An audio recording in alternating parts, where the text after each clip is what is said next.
Yun, magandang araw sa inyo mga kamangyan, mga kabutingting. Ngayong araw, tuturuan ko kayo kung paano malaman kung sira ng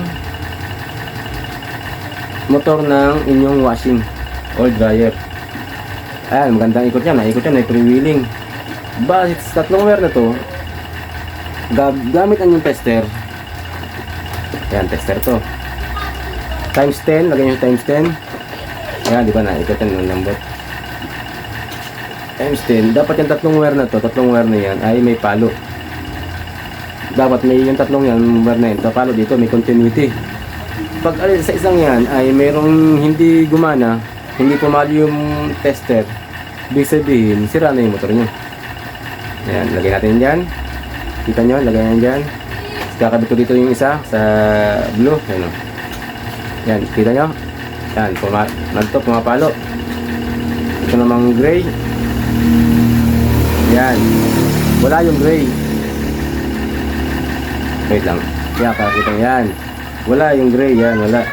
Pero yung blue, oh, di ba? Pumapalo yung, oh, pumapalo. Tatrambulin natin to. Gray. Yellow. Yan, wala. Gray, blue. Wala. Yun. Ibig sabihin, itong motor na to ay sira na. Kasi base sa tester, dapat may continuity itong tatlong wire. Eh, wala na siyang continuity, kaya sira na siya.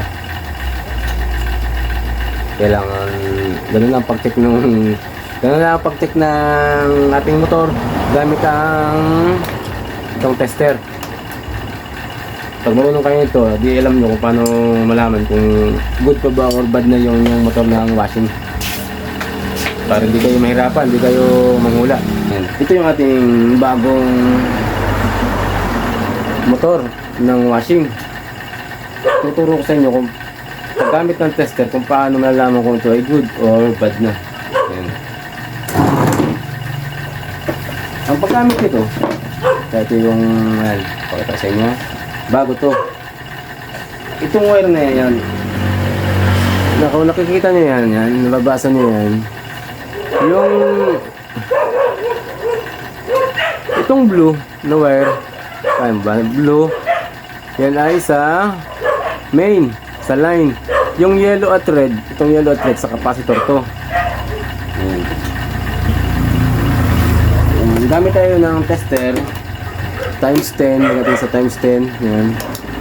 Times 10 yan. Kung paano mag-check ng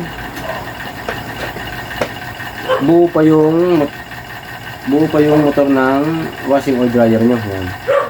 Ipakita ko sa inyo yan. Gamit yung tester.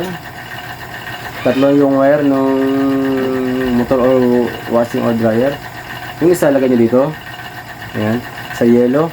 So, nakita nyo yan. Yellow yan. Yung isa sa blue. Dapat yung tatlong wire na yan ay gagana yan. Yellow ha. Lagyan dito isa. Wait. Lagyan dito isa.